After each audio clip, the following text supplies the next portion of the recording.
Okay, good. So welcome. Thank you for being on. And we're going to just get right into it because I know many of you have struggled with this. Some of you already know the principle of chatter as I teach it and as I relate it to the monster. Some of you don't know what I'm talking about at all. So I'm going to lay a little bit of groundwork and so catch you up. But I really want to get in. Those of you who are on the webinar feature, you can ask me question and answers. Facebook Live people, I have to choose between the webinar or Facebook Live, it looks like. So I can't see if you're sending me smiley faces or loves or mad faces or chatting anything on there, I can't see it on my screen.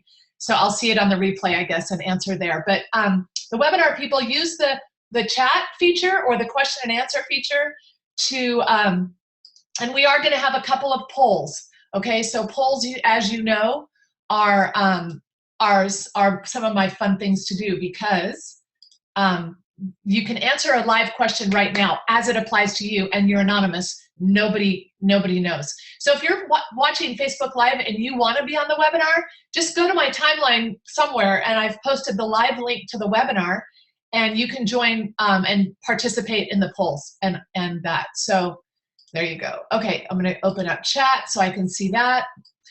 All right, so here's the deal. I'm going to get started if I can. Will my screen switch? Nope. Well, maybe it's not the deal. Maybe I go down here. There, okay. All right, so here's the premise. Some of you who don't even know the monster thing, go back to subscribe to YouTube. On my channel, you'll see my last week's Monster Monday video where I've watched it a few times to make sure. Yeah, it was a little bit jumbled, but it's okay. It's how I am. I'm a little bit jumbled. So, but go watch that to lay a better foundation. Maybe watch it. Several people have told me they've had to rewatch it a few times to really start processing. I've been in this for years now, this work, and actually this even book. So I take for granted how unsettling, confusing, maybe it rocks people's world. And so people aren't usually the first blush going, woo, yeah, Kim, go, this is awesome, I feel motivated now. No, it feels like the feedback I get is very unsettling, which of course it would be, and very thought-provoking. So so go back and watch that. But in this one, I'm really gonna focus on how this thing talks and how it shows up in our world. The basic premise is when we're little, okay, when we've made decisions, remember you've heard these sayings, people pretty much have decided who they are, their identity is set, their beliefs about themselves, their self-esteem, blah, blah, blah, call it what you will, is a little window, probably in their between birth and 5 or birth and 7 or something like that. But there's neurological pathways that are created. In fact, one of these screens tells you, hang on, I might have to go back. Oh, you know what? I don't think I put it on here. Yeah, this is Kim. This is Kim on live.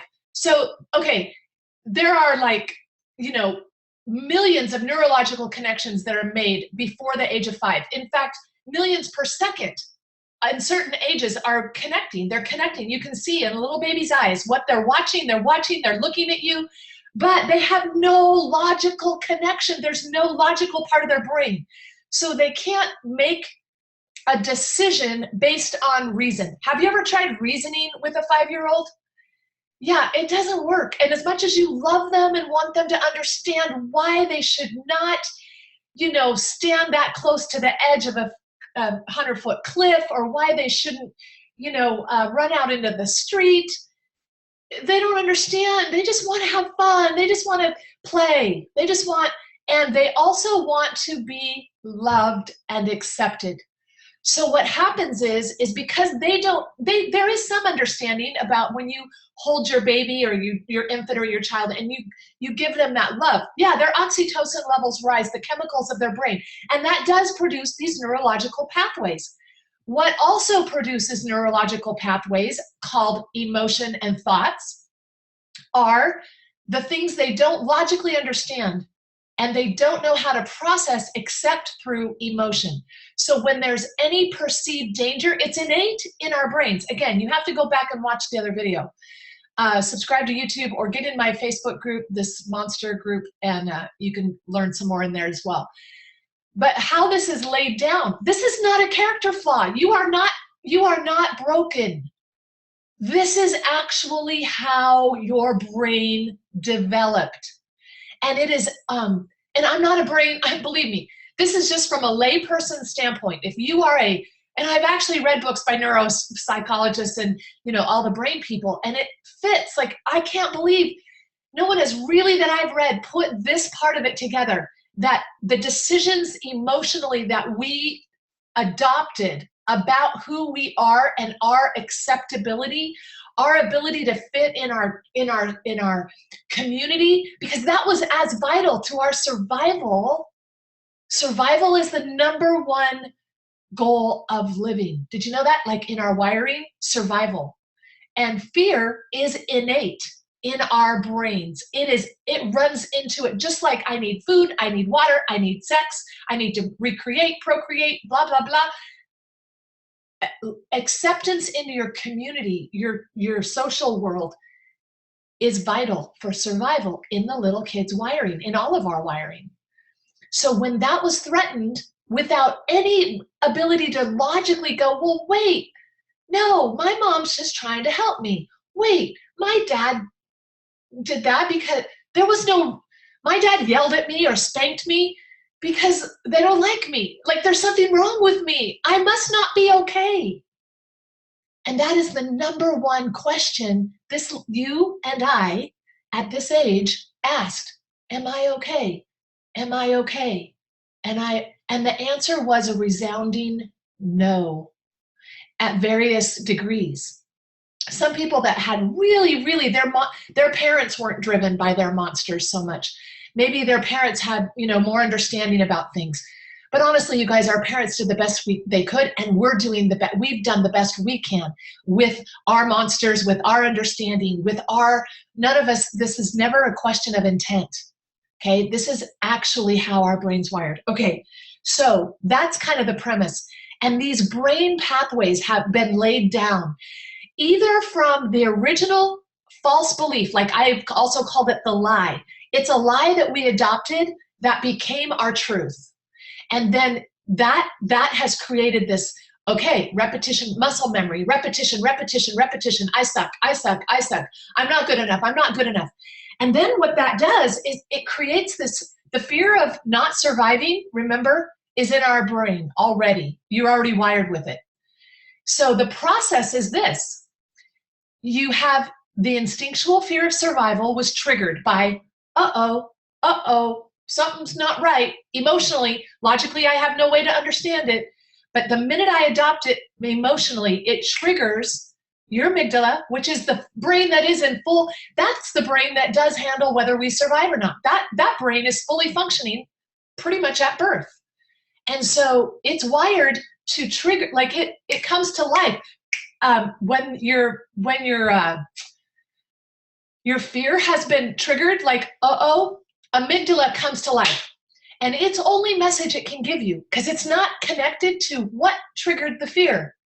It doesn't know that your fear was triggered because you've gained 10 pounds. It doesn't know that your fear was triggered because of lots of stuff we'll talk about later. Let me just go back to the process. Sorry, this is Kim. So your amygdala sends these fight, flight, or freeze messages. Those are the only messages the amygdala knows how to send. It doesn't understand anything else. It just says, better prove it wrong. You better make sure you're okay. Fight, fight, fight. Make sure you prove that you are okay, because this lie or this false belief that you're not okay is still believable. That's still triggering all this fear and emotion. So the amygdala doesn't argue. The amygdala doesn't argue with you. It doesn't say, well, let's think about this for a minute, Kim. No, it says it only goes by what you've told it. And the fear, energy, emotion has been triggered to say there's something wrong in my world because of how I feel, because of this stress, anxiety, fear, it doesn't know that you're not being eaten by a saber-toothed tiger, or it doesn't know that your husband's coming home and you're worried about a situation, or you've got a problem with one of your kids that's really causing you massive, or that you worry about people thinking you're dumb or stupid, or it doesn't understand any of that. It just feels your fear. It sends fight, flight, or freeze. Okay, we're going to talk a lot more about those things. I'm just trying to think if there's anything else about this. Please, and I'm very curious about your questions. So if you're in the webinar feature, go ahead and chat me a question. If you're watching it on Facebook Live, you can question, but I can't see your question right now to answer it. So now, see, all of this happens in a nanosecond, you guys. Like, this isn't something that, it's taking me a long time to explain it, and I haven't really probably done as good a job at that. But this is all wiring. This is all in us automatically, just like breathing. It's just like breathing how fast this happens, okay, to us as little kids. So I'm just putting this as a placeholder of monster tracks because I've identified 10, but they're all interconnected. It's all part of the book I'm writing, and it's all part of what we're going to talk about more in Monster Mondays or in the Facebook group I have. So, but I'm not talking about those right now, because the monster tracks are actually strategies of survival that we've adopted now to survive. And many of them are very productive in our lives. They're not like bad. They're just based on a faulty premise that was never true to begin with. Okay, it was never true to begin with. And I'm saying this again in this webinar. I've said it before, but some of you are still processing it. You can never get enough, especially externally, to heal or prove something that was never true to begin with. So this is the constant loop we are continually in. You're wanting to prove, and then you go back to like, oh yeah, I suck. No, I don't. Yes, I do. No, I don't. Okay, so that's monster tracks. We'll talk about that more in other things. But today we're talking about chatter. So how all of this relates to chatter is the only way we know that the monster's driving something, or that the monster tracks are alive and well in our life. Really, the only way we consciously know it is through chatter, which is, guess what? It's the voice. And I really tried, I'm a PowerPoint noob too. I wanted these things to open up separately, but I'll learn that someday. I want you to understand this about chatter. It's the voice of the monster, and it's called, I should have written by there, your thoughts. Your thoughts are where chatter lives, and we're going to talk about how to separate those out. And it wants you to survive. Like, it's coming from, it's like me as a mom. Sometimes I have illogical love towards my children. I have found this in myself. Like, my husband Joe is really an outdoors guy, very much into doing, like, my illogical brain says, or my fear brain, it's just my panic, my fear says, don't do that. No, you could die, right? That's this fear. Well, sometimes it's logical, sometimes it's illogical. But I want to say, like, chatter wants to save everybody from this, from the fear they're feeling. And it doesn't make sense when the fear is based on an illogical thing. Does that make sense? So, hang on. Oh, something just popped up on my screen.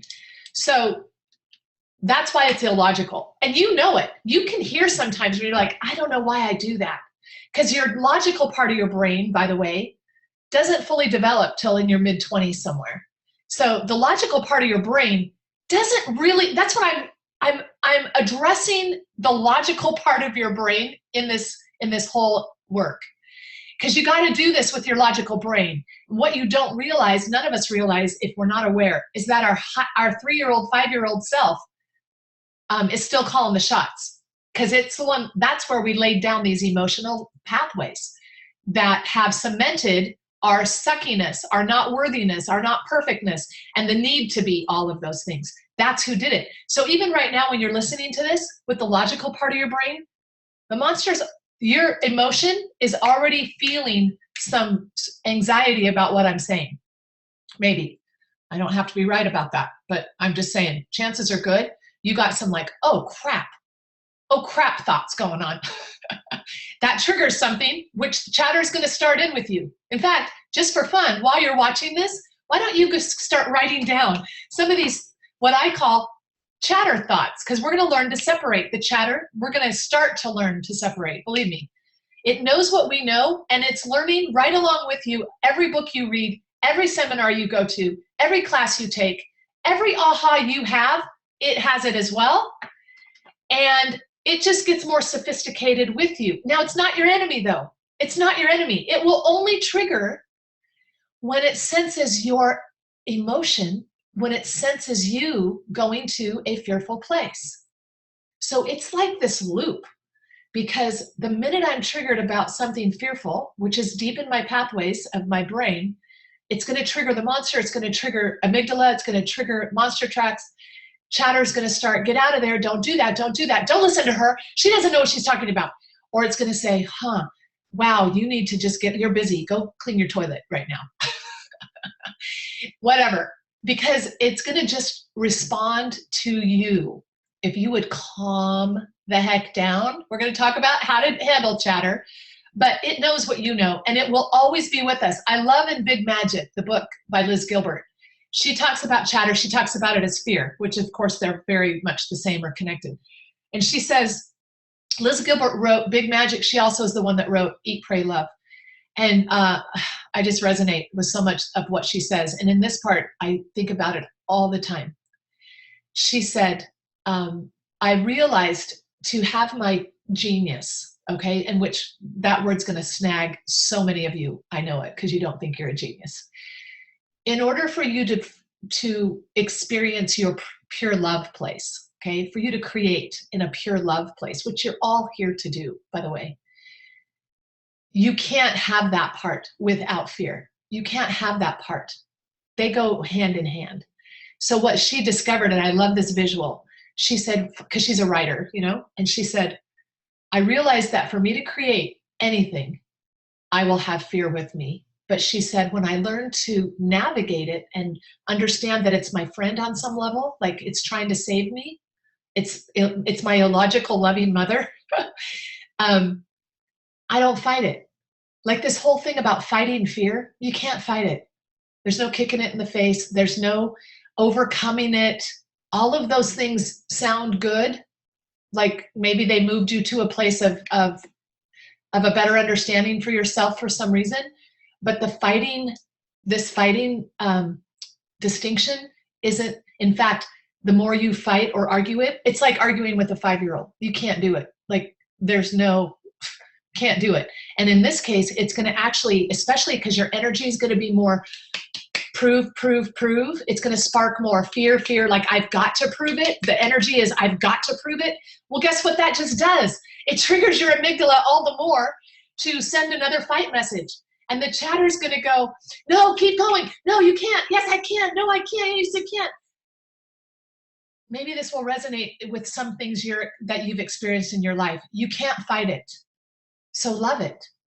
Love it. And so she told fear, she goes, fear, you know what? I know you're always going to be with me, but you're going to ride in the car with me, she said, but you're going to be in the back seat and you can't touch the dials.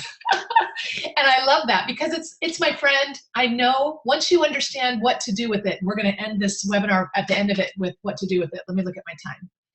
Okay. Okay. I have a poll.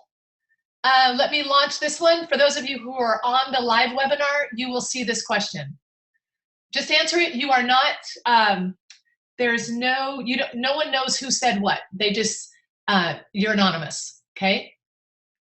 I'm gonna wait and give it a few minutes. Good, thank you for being honest. I don't even really know, let's see. If you have questions right now, please put them in the chat or the question and answer. Yeah, put it in the chat or the question and answer part of the webinar. Facebook, you can just put it in your comments. Okay, now, good. I'm going to end the poll. There's like 3 people who haven't answered a question yet, but that's okay. You don't have to. You don't have to do anything. you can just wonder about it. So I'm at, okay, 2 of you still left to answer if you want to. If you don't, I'm going to end it in 5, 4, 3, 2, 1, and okay, end the poll. All right, so now those of you who are on the live webinar, sorry, for those of you watching the playback, I said, does the explanation of chatter make sense to you so far, right? I'm going to share the results. 75% of you said yes, 8% said no, thank you for being honest, and 17%, I'm sure you're all being honest, but that might have been hard for you to say. 17% sort of, good, thank you. Thank you, thank you. And now those that are on the webinar can see exactly, those things I just said, but I wanted to say that so those of you watching the playback. Okay, stop sharing. Okay, now, let me go look and see what poll question number 2 is, because I forgot, I wrote these so long ago. Okay, so I also want, I want to describe a little bit more about, because the next poll is talking about how chatter shows up.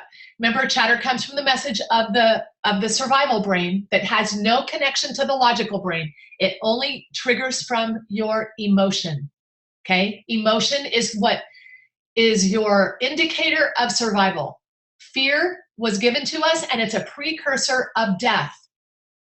Fear is in our wiring because if we didn't fear something, we would go ahead and do it and we would die, okay? So that's why fear is part of our innate wiring. It's instinctual fear, but then over our life, we've also gathered behavior or experiential fear that have also created these neurological pathways. So there's both. And the point of that is, who cares right now?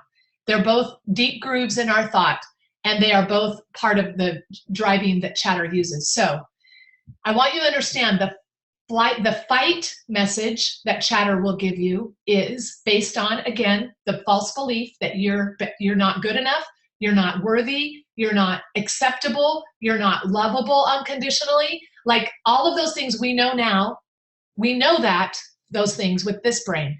The old brain doesn't hear that. It only senses what you feel, and it will send out fight messages from there. When it feels it, it says, a fight message would be an example of, no, you better make sure they know that you're good. Like those of you who are wired to be perfect, right? So perfection was something you learned. If I am perfect enough, I will be accepted in my world. I will be lovable. People will accept me. People will, and you probably learned perfectionism from someone in your close family, maybe your mom, your dad, whatever. It was something that you went, I better be that way so that I can be loved. That connection is faulty. Your perfectionism has given you a lot of great benefits in your life too. It's not all or nothing. It's not like what I'm saying, these things are bad. These things just are connected to a lie that you'll never prove by being good enough or perfect enough or smart enough, okay? But chatter doesn't know that. The amygdala didn't know that. It just senses your fear and it says, do this, be smarter, be perfect, win, succeed. Some of you are tied to an income. Some of you are tied to a rank, a position. Some of you are tied to whatever. Like you've got these neurological pathways that are attached to a fight message to prove it, okay?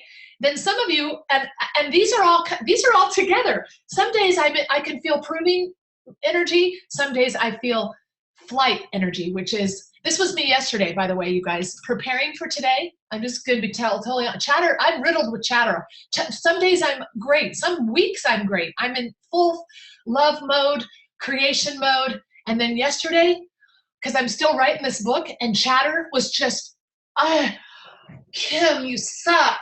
Oh my gosh. What are you thinking? What? This is dictation, you guys, from my chatter from yesterday. Just being honest here.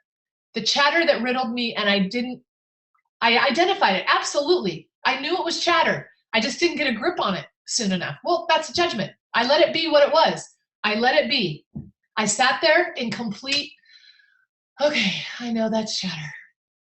And the chatter said, let me just give you examples from me.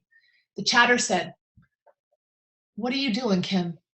What are you thinking? You can't do this. You're not a writer. You're not a brain scientist.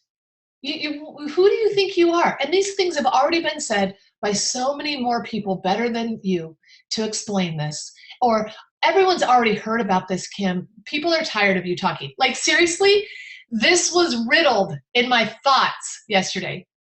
And that's what I did call. See, it was fun because I could identify it and I didn't go to a deep, dark, emotional place about it. I let it wash over me. I went, okay, this is flight. This is exactly flight. This is that neurological pathway that tells me I'm not good enough. I can't do anything. I'm not acceptable. I'm not lovable. Okay, this is it agreeing with the lie. This is flight mode, and that's the flight chatter. Do you see the difference between flight and fight?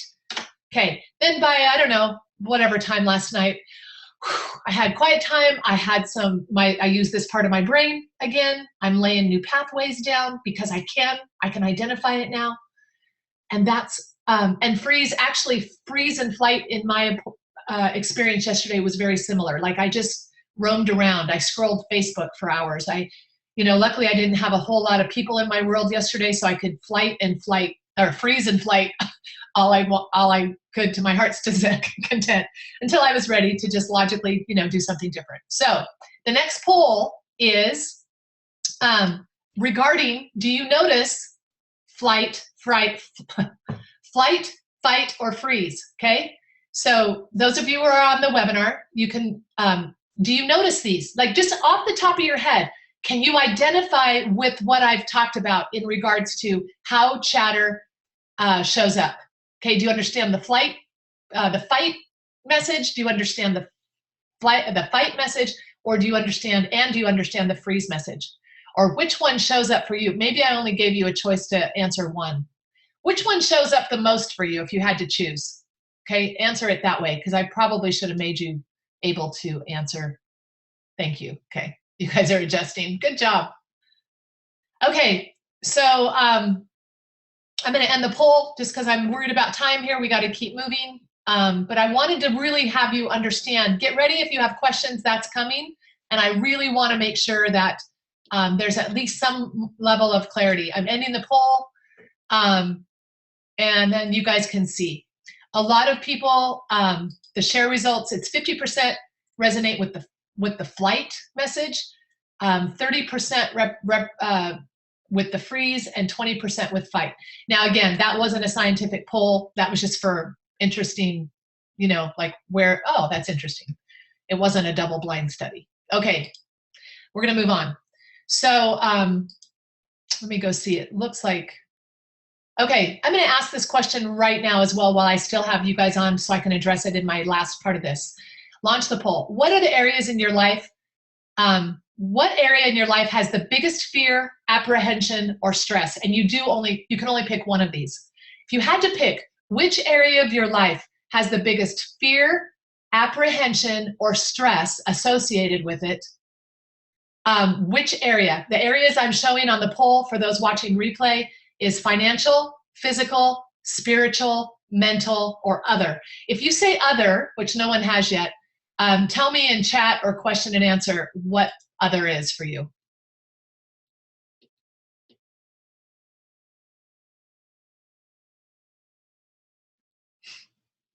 Okay, someone just gave me this feedback, which was good. I look forward to not going to the deep, dark place when chatter is so loud.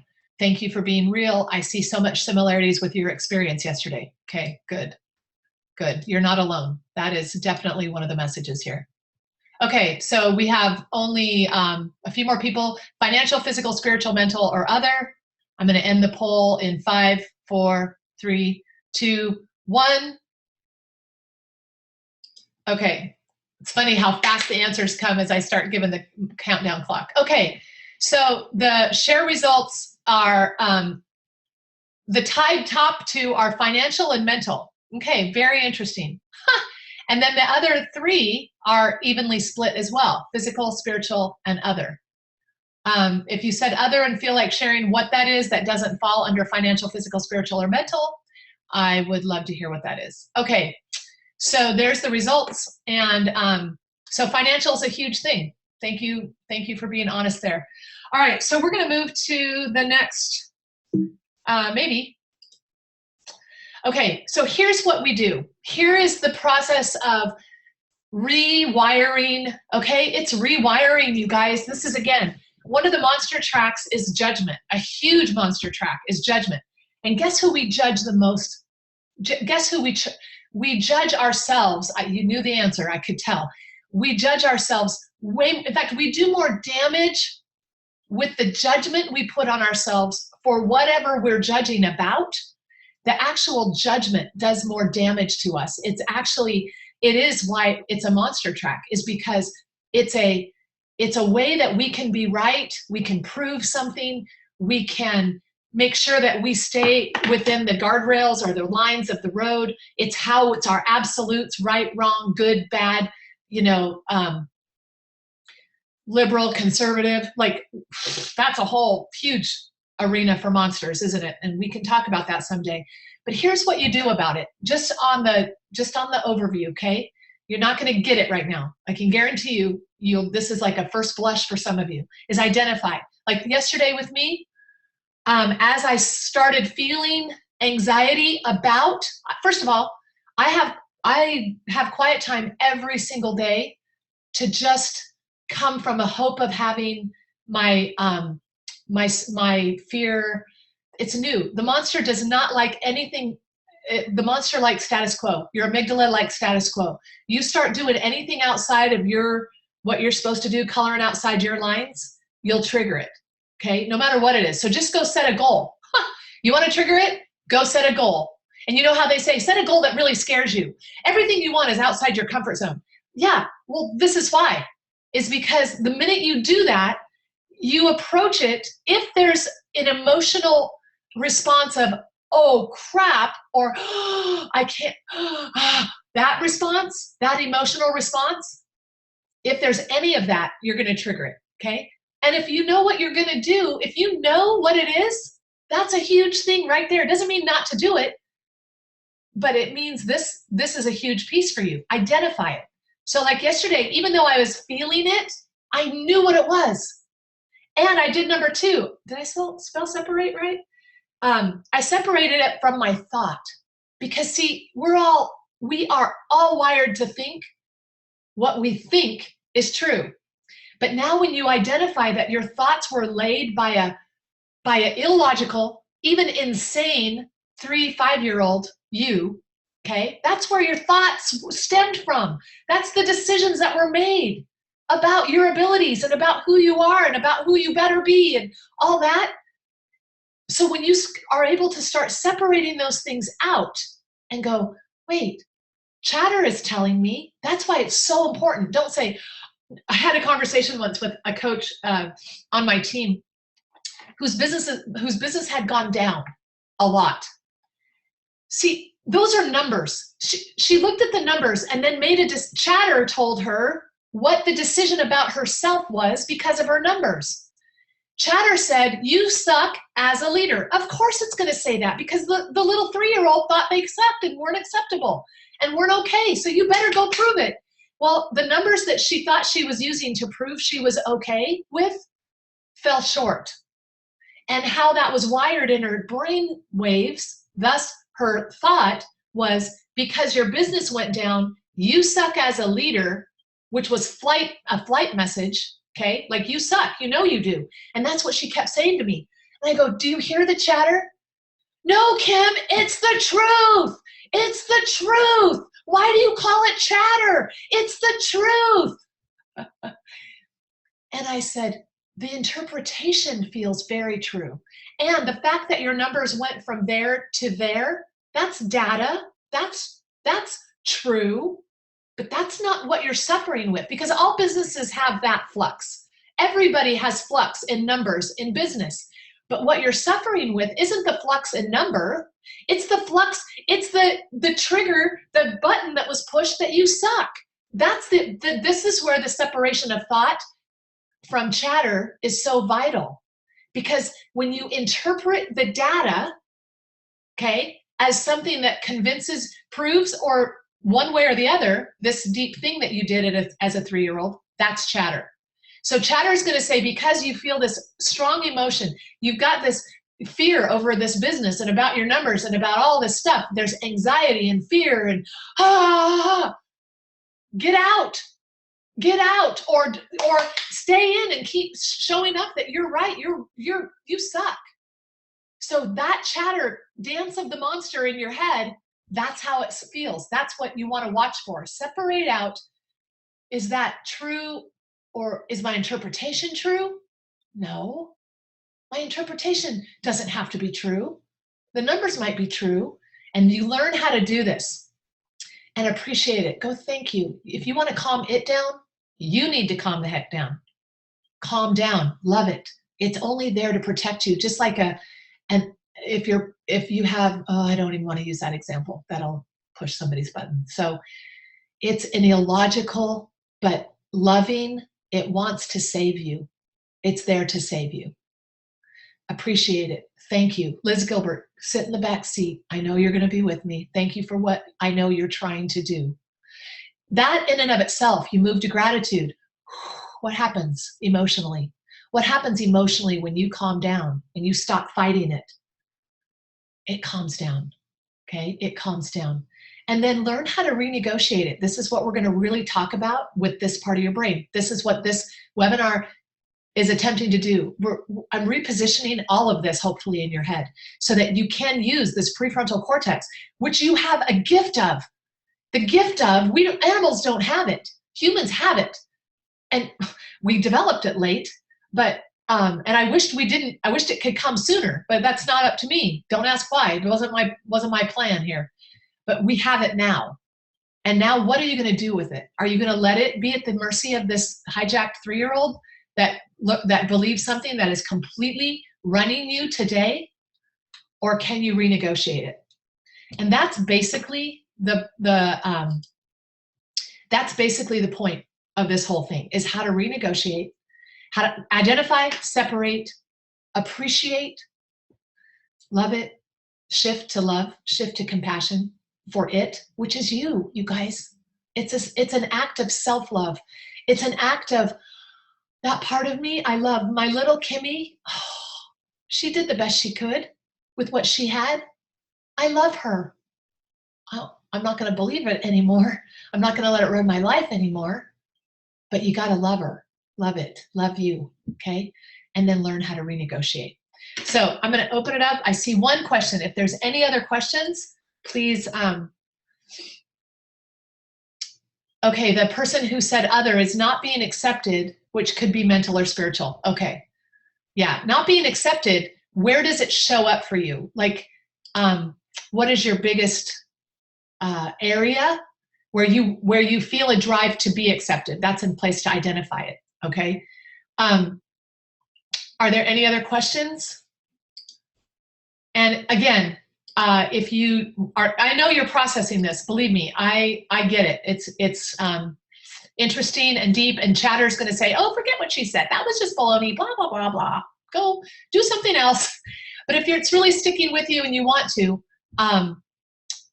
ask me the question. Join the Facebook group Monster in the Family. Subscribe to my YouTube. Stay connected with me on Facebook. And we're just going to. You are helping me with your data. Honestly, you guys, like, as I'm writing this, not everyone is processing everything the way I do. What a surprise, right?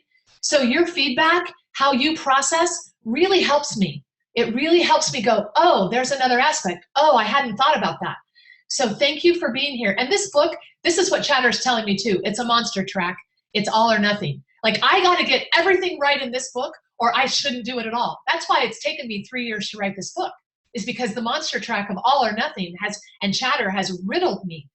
This whole time I start and then I'm like, well, you're not going to get it right, so don't do it yet, Kim. Make sure you get all facets. So I'm not doing that. The book's coming out. The book's coming out, and it's going to be what it is. And Kelly McGonigal, who is I'm a huge fan of her as well, from Stanford. She's a willpower researcher. She wrote some great books on willpower. She talked about stress. And one of the things that I think about that my prefrontal cortex now uses to logically deal with my all or nothingness is, go look her up on TED Talk. The recent TED Talk, she repented. She goes, you guys, I have been teaching for 10 years that stress will kill you. She goes, I'm coming to you today to tell you that was what I believed to be true, but now it's not true anymore. In fact, she even took responsibility for killing some people based on her research, which if you don't believe whatever I put in my monster book, it's probably not going to kill you. But she said, I repent, because now I see from my current research that only those who believe stress is going to kill them will die.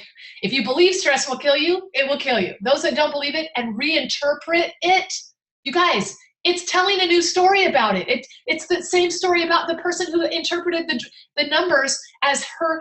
She goes, if you would, she says it in different language, but it fits so well with what I'm talking about. And my chapter on interpretation is how we interpret it traps us or frees us.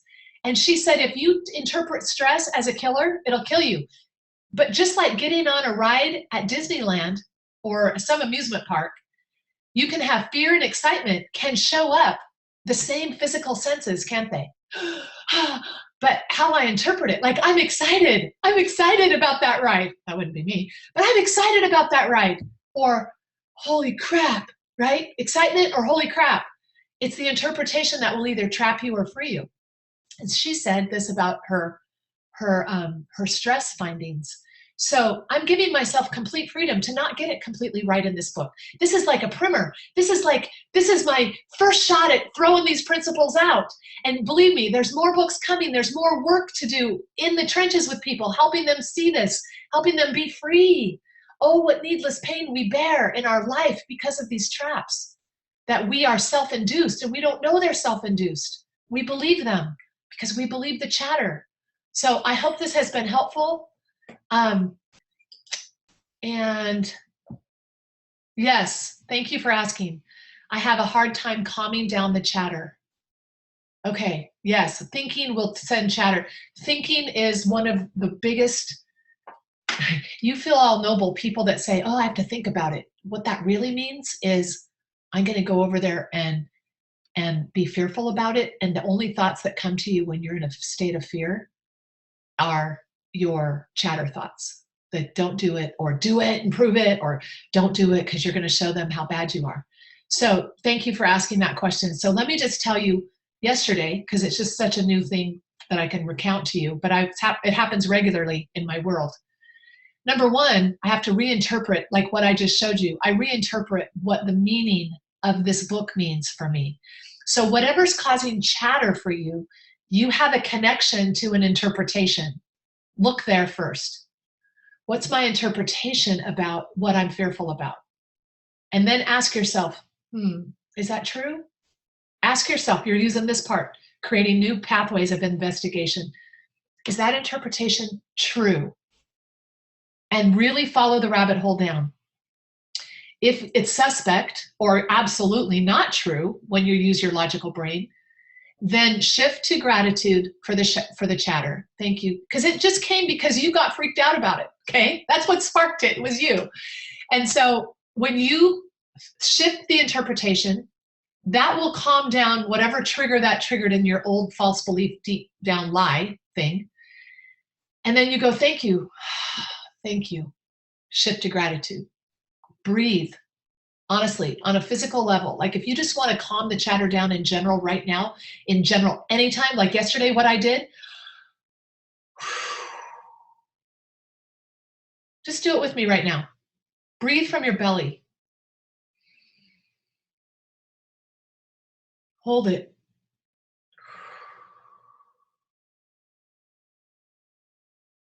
Do it again. On the inhale, you're going to tell a new story, and you need to rewire it. Sorry, you guys keep breathing deep. I'm just going to tell you something really that just came to me about this because it's so powerful. These emotional, fearful pathways were laid down with the emotional belief, not just a thought. It was, the baby had no thought. The kid had no reasonable thought. It came from a feeling that they weren't acceptable, lovable. Okay? It was a feeling. That's what embeds these neurological pathways. Emotions embed them and create them. You cannot unembed them or re-embed, rewire it without new emotion. What happens is we've lived our entire life cementing through emotion, yeah, I suck. And even in our proving fight, that still shows that we believe it, okay? So rewiring our brain now takes an emotional experience on your part. And I'm gonna do a whole thing about this, but just to give you some relief right now. On the inhale, breathe in and say, I am loved. And let that emotion wash over you. Create a picture. When I do this, I'm going to tell you the story of how this came to me. I call it my love epiphany. And I can go back there. I re-cement, I embed that I am loved unconditionally. I'm perfect. I'm worthy. I'm just by breathing, just by being a human being, I am loved. Parasympathetically, like from a scientific standpoint, that breathing takes you to that place, opens the doorway for you. Okay? It opens the doorway, it calms you. Now, if you know what to do with this part of your brain, based on and using the body and the mind together, which they are, you guys already, there's no separating them. Your cells listen to every emotion that's running through your brain. You beat yourself up, guess what? Your body, it doesn't have any hope but to follow what your emotion is telling it. That's why you struggle and you go, why do I struggle? Because these are things that are driving it under the bed. This is why we want to talk. We want to go to the bed and run to the roar and see it was nothing but a 3-year-old's imagination that embedded these fears and deep, deep, deep seated things that once you pull it up and go, oh, so you got to start having emotional times of quiet. And so thank you for asking that question. Very, very good question. It is someone said rewiring is a process, a long journey. It doesn't necessarily have to be long. Is that true? Let's ask that question of our emotion. Is that true? Chatter might have just told you that too. Chatter might have just said, well, you know, it's going to take a really long time and you probably aren't going to be able to do it because you've tried to do these things before and you know how that worked out for you, right? So don't expect miracles overnight. Now, is there some truth in don't expect miracles overnight? Yeah, but I wouldn't hang my hat on that. I wouldn't hang my hat on either side of that. Either side of that is a fight or flight chatter message. Once you start identifying these things, you're gonna go, oh, I see what that is. Because it can shift. It can shift like, wow. Remember, there's a scripture that says,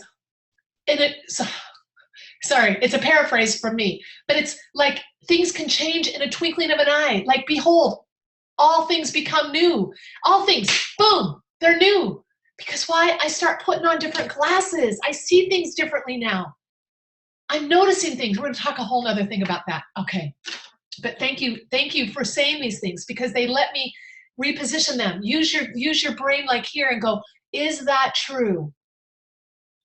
If I'm 10, 20, 30 pounds overweight, 100 pounds overweight, am I a worthless pile of crap? No, it's not true. Love, because you're not going to be able to stay you can prove it for a while. You can lose some weight, but that's not going to help you because number one, you're dealing with a survival instinct in and of itself, which is food. You deal with food, you better be prepared for massive chatter about that one. Because if you start approaching a food issue with deprivation mindset and fear, if that's how your amygdala hears it, is fear. And it's going to hear it as you better go eat everything. It's going to make you go eat stuff you didn't want to eat because you're dealing with food. It's different than can I build my business or can I clean my house or can I do my taxes? This is like your survival foundational piece here. So you got to start learning how to navigate these fears and switch it. Oh, I'm getting into a whole nother subject here. Mwah. I love you. Keep processing and thinking and give me your feedback as it comes if you feel safe to do so. And thank you for being on. Okay, I don't know how to get off though. Let's see. I'm going to stop the recording.